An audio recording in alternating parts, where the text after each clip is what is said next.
is, where you park, Yeah. right? So you park to get video, and then you move, and the basic premise of anywhere you park and go in and follow a subject, you want to park between the entrance they went in and their car.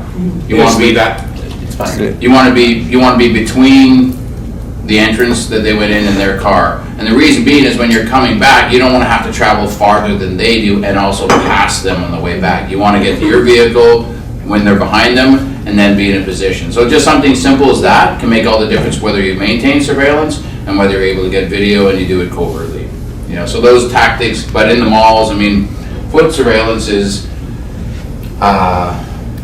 it's fun. It's a little bit more relaxing from the standpoint of traffic and all those variables that you're trying to anticipate or control. But make no mistake about it, on foot surveillance, you take your eye off somebody for 2 seconds, they're gone. Yeah. So the focus, just like highway driving on surveillance, if you have someone on a highway, yeah, it's easy, right? There are not a lot of turnoffs. But if you take your eye off them and then all of a sudden a turnoff comes and you're not sure whether they took it or not because you're so far back, Yeah. you're not going to find out in time to decide whether you need to take that turn. So you still need to be close, and you never can take your eyes off them on the highway. So if you're following someone on the highway for 4 or 5 hours, it's exhausting. Well, if you're following, if they have a common car too, say they're driving down, like not even in Vancouver, anywhere in Vancouver, really, everybody has the same car. You lose them for a second. Yeah, that's right. Decide which So you one can't take your eyes off of them, right? It's Yeah. like that, that game where they have the cups and the ball and they move it around. It's that type of process when it comes to vehicles and people. You just have to keep your eye on that cup, and so you know where everything is. Yeah. So active mobile surveillance for 2 or more investigators. A lot of the same principles will apply. I think one of the main differences is that you have some expectations from the clients. There's some communication protocols. There's some ways of doing things that are vastly important when you're communicating with someone else doing surveillance, and we'll get into it. And Jeff can chime in because he's probably got more experience than any of us in working in large surveillance teams, because that's what they do. In our world as investigators, it's not uncommon. We've had surveillance files with 5 operatives. It doesn't happen too often. Usually there are scenarios where you have a more of a threat scenario, where you have somebody that's uttered threats to people at employers, and that there is a real concern of safety, and losing people and having that safety compromise isn't really an option, and therefore the budgets are expanded for a period of time to allow us to do our job without having gaps and also escalating tensions by being discovered. So we've worked in 3 to 5 man teams. It does happen, but it doesn't hapen often. Most of the time, if you're doing surveillance as an PI, you're on your own. And so, but again, this is going to go into the teamwork and focus around 2 or more investigators. So can you just, when you're doing this scenario, can you give us a scenario of like a past case, like just a reason why you would be tailing somebody? why we would be following somebody? What kind of a case? Well, surveillance again is in the 100 course.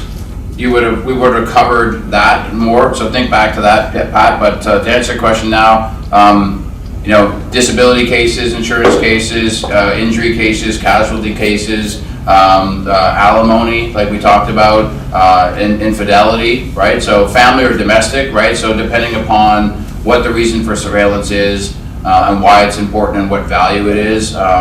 When you come to corporate cases, where you're theft, internal theft, there's... That's what I meant, like Yeah. a company case, like you had mentioned a company you're working, I just figured it was like you're working, if you've got multiple people, company. Yeah, so think of a multinational corporation scenario where somebody's been terminated and they've said, listen, I'm gonna kill everybody in here, whatever they say.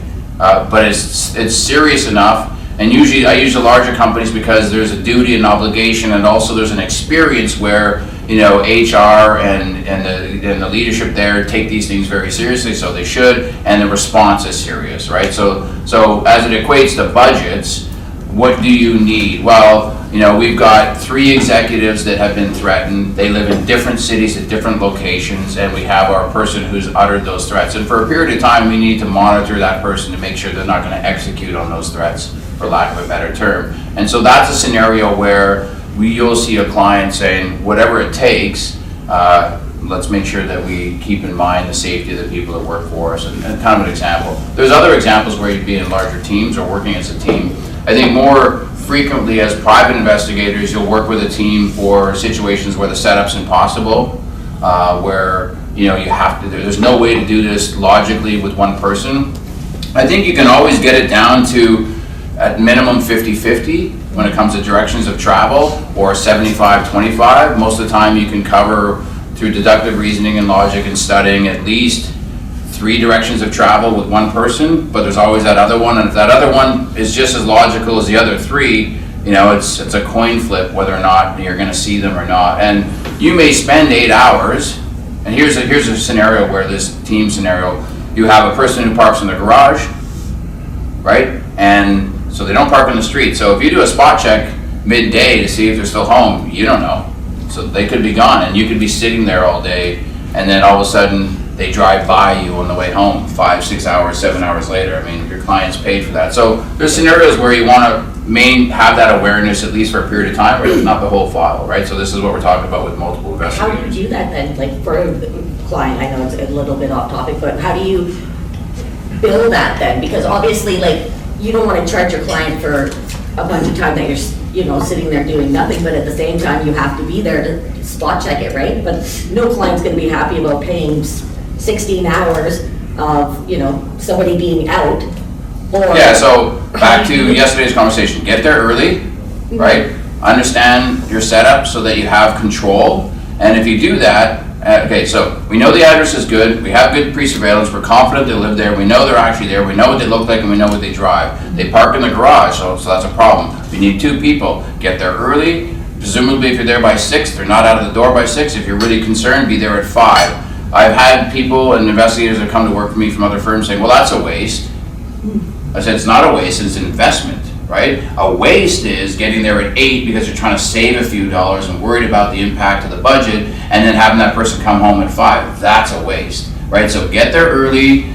That's control and containment. If you're there early and they're home and they live there and they're doing their thing, then the moment they leave, you have them, and your job is to stay with them, right? So that's it. And as far as budgets goes, I mean, it's the acumen of the case manager or whoever's dealing with the client to have the confidence to say, this is how we do things. Are you on board with that? Do you like it? There are clients that will want things done a certain way. But I always sort of try and have a conversation with clients that aren't as familiar working with PIs or as comfortable, and say, listen, do you go to a surgeon and tell them how to do their job? Do you hire a lawyer and say, I need you to defend me this way? You're engaged in that process, and they certainly need information from you, but PIs are professionals. That's, we're not doing open heart surgery, but we do have the experience that you're paying for. So, collaborate with us, make it easier to do our job, but really trying to do our job and giving us such specific direction isn't that common. And so I think that to the budget question, you want to be able to say, this is what I know works. Mm-hmm. Are you on board with that? Is that okay with you? I need a team here because, and usually, at least, with the clients I'm familiar with, when we ask for a team, there isn't a lot of resistance. There may be a process of approval, but it's because we've articulated why we need a team and what the importance is. And as long as we articulate that to the client, they can make the decision whether they want to bear the cost, as well as your ability to express to them the risk, right? So in this, we're going to talk about expectation of clients, because when you get 2 people, I think this is kind of what your concern was, the expectation doubles 100%. Exactly. Right? 8 hours. So I'm paying twice as much now, so you better not, fail me now, right, kind of thing. And there's that unconscious, and a lot of clients are reasonable, but I think it's very reasonable to expect that if they're paying for 2 investigators, there's twice the expectation. So it's a little bit more pressure. That's why this course is important, because communication breakdown can happen really quick in a team, and if you're not on it, and if you're not on the same page, then your mistakes are impacting their investment in you, and that's not what they want, right? Not what we want either. That wasn't a question, thank you. Yeah.